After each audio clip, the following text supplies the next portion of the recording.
Welcome back to the Cross Counsel Podcast. In part two of my conversation with Pastor Shane Holden, we pick up the story with Shane and Vicky expecting their first child. At the same time, an unexpected opportunity opens the door to Shane's first vocational ministry role. From there, we followed the journey through the early years of ministry, the planting of Mad City Church, and eventually the story of how our paths first crossed more than 25 years ago. Looking back, it's remarkable to see God's providence woven through each step. So often, we don't recognize what He's doing in the moment. It's only years later that we can see how faithfully He was preparing the way all along. Here's part two of my conversation with Pastor Shane Holden. So the long story short is she gets pregnant my second year of Bible college. So I have to wrap up a associate's degree, just a 2-year degree. Okay.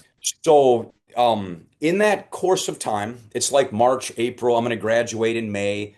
Vicky's due with Max, our firstborn, in July or June, end of June. So I'm thinking I'm doing 21 credits my last semester just to wrap up this associate's degree. Plus, I'm working 20 hours a week as a custodian for the Chicago School District. And I'm thinking, we're done. We'll be done in May. We'll move back to Madison. I'll probably get a job as a custodian with the Madison School District, or we'll get my press operator job back and just get back to business of telling people about Jesus. So that's kind of the mindset, because I wasn't thinking I was going to be a pastor anyway, right? So that's where we're at, and we're excited about that. And in that window, as I'm thinking I'll be moving back to Madison to get a job, Tom Flaherty, my pastor, the guy that was the college and career pastor at that church, he had become a senior pastor in northern Minnesota in a place called Foston. He calls me basically out of the blue and he says, "Bro, this is going to sound crazy, but I've become a senior pastor." And yeah, I knew that. That's awesome. He's like, "I need a youth pastor up here, or an associate pastor. Like, I'm the only pastor. It's a church of 400. It's a traditional Pentecostal church, and I need a assistant pastor. And I've had many guys up here to candidate. No one fits. And God keeps saying your name to me. I think it's a terrible idea." Now, remember, he's the one who Mhm. told me I shouldn't be a pastor to Right, begin with. right. He said, "I think it's a terrible idea. I don't think you fit here in any way. The high school you went to is bigger than this town. Like, it seems crazy to me, but God will not stop speaking your name. Like, what do you think?" And I was like, this was my answer, how spiritual it was. Like, well, what the heck, man? Like, I need a job. I was just moving back to Madison to get one. And if I was actually going to be in ministry, which I didn't think I ever would be, I'd want to do it with you and learn from you. So yeah, man, if you guys want me, what the heck? It was basically how it happened. So I went there, candidate, did all that stuff, and ended up becoming, after what was it, 3 years as a Christian. Yeah, I was the associate pastor of a Pentecostal church of about 400 people in a town of 2,000.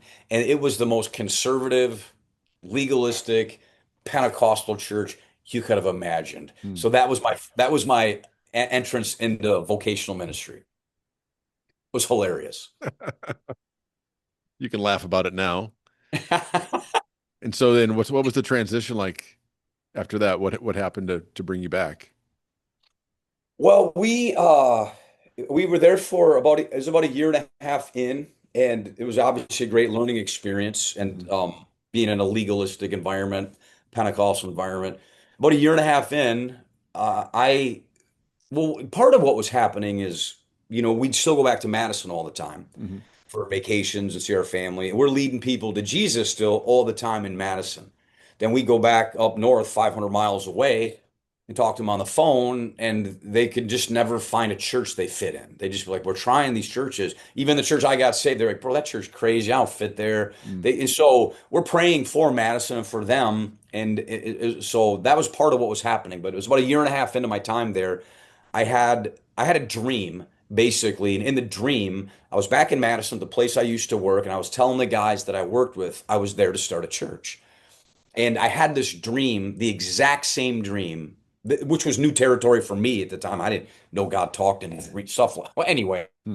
I had the same exact dream 3 nights in a row. And the third night, after I told Vicky, and she was like, "Shane, that's probably not normal. You might want to pay attention to that. Like, God can talk in dreams, right?" I'm like, "Yeah, that's in the Bible." I was very into submission to authority, though, as a young Christian. So I went to church that day to work, and Tom was in his office. So I just poked my head in his office and I said, "Hey, Tom, do you think I'm ready to be a senior pastor?" And he laughed. He laughed. He's like, "Senior? No, you're Shane. You're you're wrecking this place, man. Like there's no way you could like no." I said, "Good." Like so for me, it's over and done. I don't have to worry about this. So I close on the door. He stops and he says, "Why are you asking me that?" I was like, "Ah, I don't." He's like, "No, there's a reason you're asking that." And I told him I had the same dream 3 nights in a row, and Tom's very into all of that, right? So he's like, Mhm. "Whoa, bro, you that's different. First of all, God gave you the same dream 3 nights in a row. Second of all, you starting a church, that's totally different because you'd get there first, people would know what to expect. That's different. Like if he gave you the same dream 3 nights in a row, we got to pray this through." So from there, I just kind of gave a bit of a fleece, like these 3 to 5 things I would need to see happen for me to even consider it. All of them happened in a couple weeks. I was scared. I thought it was a terrible idea. Mm. I didn't want to do it, but it just became so evident that God was saying it that Vicky and I got to the place we felt like we'll be disobedient if we don't do this. We didn't Mm. expect it to work. I for sure didn't expect it to work. I thought God would get it out of the system. There was some test. I'd be back in Madison. I'd just get a job again, kind of thing. But that was the transition back to Madison to plant a church. Wasn't there something about Badger and Mad and Oh all that stuff? gosh, yeah, Jim Gall. Well, James Gall, he goes by now. It was I resigned from the church. We were going to leave the early September Hmm. because Brooke, Vicky was pregnant with our second. Brooke, she was going to be born end of August. So I resign officially in May, but I'm staying till the end of the summer. And I think it was late May or early June. There's a conference that I had heard about in Minneapolis for pastors.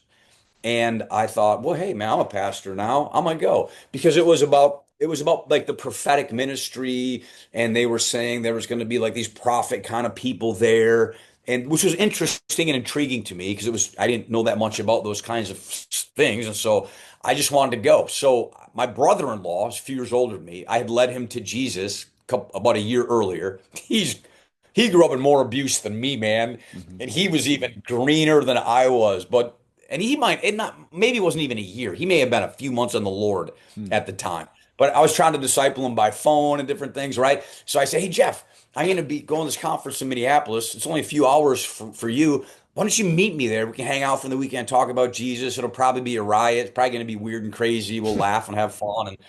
And so he meets me there. So the thing starts on a Friday night. There's like 500 pastors there. And we get there a little late, so we're in the very back row, and it's insane, man. I mean, these people are, dude. It was right, full blown, 110 miles an hour, Mm. and there's this guy pacing on the platform as the worship's happening, long like gray hair and a beard, and we're joking, me and Jeff, like that dude looks like a prophet, man, like. And but we're hucking it up a little bit because whatever, man. It's all we think it's kind of funny, all the stuff that's going on. So this guy stops the service. He stops it and he points to the back of the room where Jeff and I are standing. And he points at me and he says, "Young man in the back with the long hair and the mustache." I still had a mullet and long hair, big old stash. And Jeff's like, "Dude, he's talking to you. We think we're going to be in trouble or something because we're laughing about what's going on. And but then he says to me, because I thought I was crazy to go start this church. I did. I thought Hmm. this is nuts. I'm losing my mind. This makes no sense. Does God really talk in dreams? All the stuff, right? Hmm. And he says the first words out of his mouth were something like, "God is sovereignly placing you in one of the largest university settings in America, and you're going at the right time. And you will badger the devil. You will badger the devil. You will badger the devil, and you will raise up a generation of badgers for the Lord. For it is not that you are mad, my son, but is rather that you are going to be mad, a son, as you are going there to plant a tree of righteousness for all to see."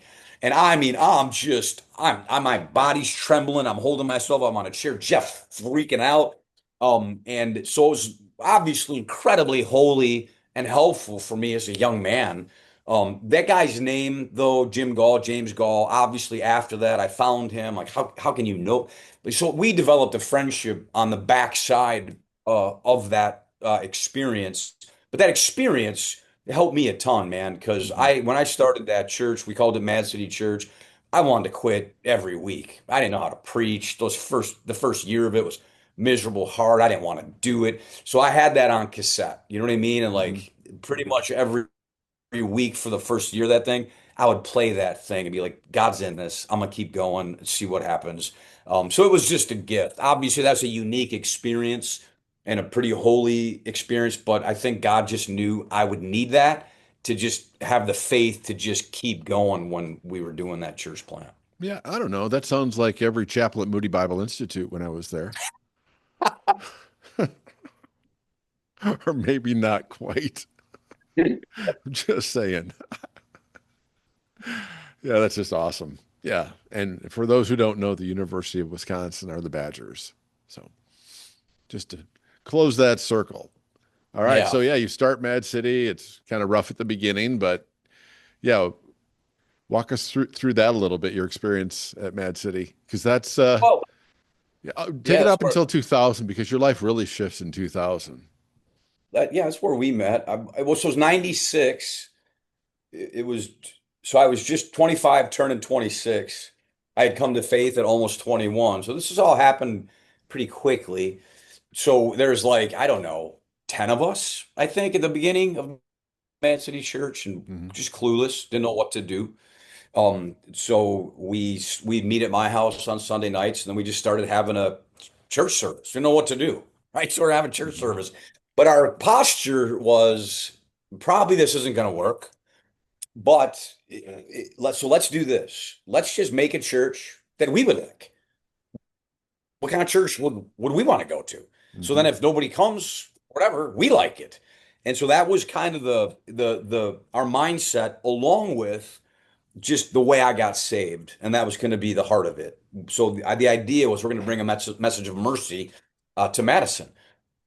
But you know, it was in the mid 90s or whatever, and it's common today. It wasn't then though. Hmm. I'm old now, right? Back then, like lights out, rock and roll worship, and it didn't exist really that Hmm. we knew of, but that's what we wanted. So it was Hmm. kind of very contemporary, lights out, rock and roll kind of worship. No offering was ever going to be taken. We're never going to ask anybody for money. There was a box in the back. We, from the beginning, gave free donuts and coffee to everyone who walked through the doors. And we didn't know what we were doing, but we loved each other well. Like it's Sunday mornings, we'd have like 10, 15, 20 people show up at this service, but at my house on Sunday nights, oftentimes we'd have 30 or 40 people. And we just loved each other really well. We did that well. Everything else we didn't know, but it was crazy, man. It was like hour of just insane worship, and then I would try to preach for, and I didn't really know how to preach well. It was funny. And we started though in the elementary school that I went to, Emerson Elementary School on the east side of Madison, because the idea was I want to redeem, if we're going to do this, let's redeem it all. So we started in my elementary school, and then I think it was maybe after a year, there's 30, 40 of us, and then I stumbled across this study on the Song of Songs that really framed the gospel. It took the Song of Songs and made it allegorical, right?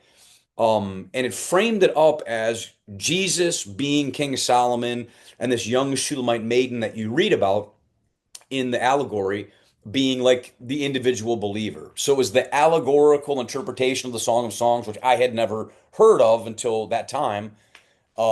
And so I dove into this study and I loved it, man. Hmm. And so I preached through the Song of Songs from that perspective. And the theme of the Song of Songs, if you look at it that way, is Jesus delights in you and enjoys you even in your weakness if you're a sincere believer. Hmm. He doesn't just tolerate you. He doesn't just love you, but he delights in you. And it was beautiful. It I didn't know what to expect. I didn't know how to preach. So it was kind of teaching me how to preach like verse by verse and chapter by chapter. And dude, that little church went from 40 to 80 people. in that 20-week window. And the 40 people that were added, brand new believers, Hmm. just brand new. You got wildly saved in that revelation. And so that just kind of became the foundational DNA of that church, that he delights in us and enjoys us, even in our weakness, if we're sincere believers. And so we kind of outgrew that little tiny auditorium in my elementary school after about 18 months. So we moved down the street to the high school I went to that had 400 seats in their auditorium. And then that's when it really started to kind of go boom. And then by like the year 2000, I think there was probably 400 people coming. And that's when it started to become known. And then from there, just I think it grew to, I don't remember, 1,400 or so in about 10 years before I transitioned away. Yeah. So, uh, when did you bring on the team, the children's pastor, the worship pastor? Was that in the early days, or was that a little bit later Oh, on? that was well, the children's pastor Dave Mhm. Bechtold. He and I were he went we went to the same Bible college. We were dear friends then, and so I think I was maybe a year to a year and a half in to the church plant, maybe a year or so. And what happened? The reason Dave was the first guy I reached out to for children's ministry was because this is going to sound crazy, but it's how it happened. When I was still in Foston, in northern Minnesota, before I made the move back to start the church, I'm praying and fasting like a madman. Like, God, I don't know what to do. This is Mm. crazy. Help me. And I had a vision, best I can explain it. I had a vision one day when I was praying and for the church, and I saw a tree. And this tree just grew up big and beautiful as children were dancing around it. And I I was like, what does this mean? And I just had this thought. I didn't hear the audible voice of God or anything like that. I had a thought that it was worship and children, that worship and children were going to be how this church would really begin to grow and become beautiful. And so in my mind, worship we had from the beginning because we had a guy named Joe Steinke who was older than me, but a friend and kind of a mentor as when I was a new believer. And he and his wife showed up right away. They were like, "We're in. If you want to do this, we'll help." And Joe was a pretty good worship leader, but he also had a young man with him named Brian Montre. Brian Montre had also went to the Bible school Mhm. that I went to. We didn't really know each other well. We didn't really cross paths there. But he knew Dave real good, and so Brian and I connected even before I started the church. So Brian was there too. He was a lot younger than Joe, about my age, Mhm. and just a little more subdued. But he was a gifted worship leader too. So we had those two guys right from the start. So worship was already there, Mm. and so they were doing it voluntarily. And so we already had that. And so about a year in, now we got whatever, after the Song of Songs thing, we got 80 people, we got kids, we can't take care of them. I knew it was important. So I called Dave, who was in Chicago still, and told him what I was doing and said, dude, I'd love to have you come join me. He says, he says, what can you offer? I said, well, they try to give me $2,000 a month. How about we try to give you $1,000 a month and we just see what happens? We're doing this by faith, dude. Like, I mean, hopefully it grows. And if it does, maybe they'll be able to pay us enough to pay our bills. But for now, that's what I got. And he laughed because he was in the process of saying yes. He was at the end of a process of candidating with this huge church in Chicago. Mm. I think 50 grand a year and benefits and the whole thing to go be at this big church and be their children's pastor. I laughed. I was like, well, you ain't getting that here, man. Maybe someday this would have to be a God thing for you to come here, man, because this is pioneering. This is different, man. This is by faith. And 3 days later, he called and he said, man, God spoke to my wife and I so clearly in these last few days. We're saying no to that church. And if you'll still have us for $1,000 a month, we're in. Like, let's do it. So by faith, him and Sarah came. And so Dave was like the first person on staff with me. So for $1,000, it was me and him. Yeah. We were the full-time staff after about a year for hardly any money. And then shortly, then the church grew a little more. And then we're able to bring Brian on, Brian Montre as our worship guy. Same deal. couple Mhm. thousand bucks a month. So it was the three of us, really. Joe was a big part of it. He wasn't actually on staff right away. But it was the three of us really just kind of all living by faith, just believe and not knowing what to do. But that was kind of the beginnings of it was the three of us. So it's interesting to just be reminded that, like, around the year 2000 when we were coming, it was another jump for you. Yeah, I was resigning from church ministry at that point. I figured, okay, in 1999, December 31st, if it's all going to blow up, this is the time to do it. And so as I was looking for other churches, I knew that we didn't want to stay at the church we were at. We just didn't think that was going to be fair to the next person coming in. And and I'm like, where in Madison should we go? And there were some people that had found Mad City, and they just said, hey, why don't you check it out? And so I just remember being in East High School, and I loved the worship. And then you get up to preach, and I realized I'm sitting in the wrong place. I'm right in the middle of the rows, and I'm not that far up, and so it is a tennis match watching you preach. And so I'm halfway distracted by, wow, that's a calorie burn for sure. But even more so than that, it was you were preaching a message that just had resonated with me. It was part of the reason why I left church ministry to step into my role at Cross Council. And I'm like, oh my goodness, I found without having to look. Some people, they look at 3, 4, 5, 10 different churches before they find a home, and it was just like right in front of us. We didn't have to search. Like this is I think where we need to land for this season. So that was pretty cool. So 2000 is a memorable year for me because it's the first year at Cross Council, and then appreciating the ministry that's going on at Mad City. Though we're up in DeForest, about 20 minutes away, so we're not fully engaged in what else is going on in the church. But our boys start kindergarten together. I'm like, oh my gosh, yeah, wow, that looks like Shane from Mad City. There, he's dropping off his son, and oh, okay, cool. And so there was a little bit of a connection there. And I don't remember when the flag football thing happened, if it was that year or not. I'm not sure. But what I do remember is coming over to your house, and it was probably October of 2000. And we had almost canceled that night because earlier in the day we found out that, as the nurse said, Jenny had a little cancer. And we're like, what do we just stood there in our landing. Like, do we just cancel or do we just go through this? And we just said, let's just go through this. We're still probably in shock.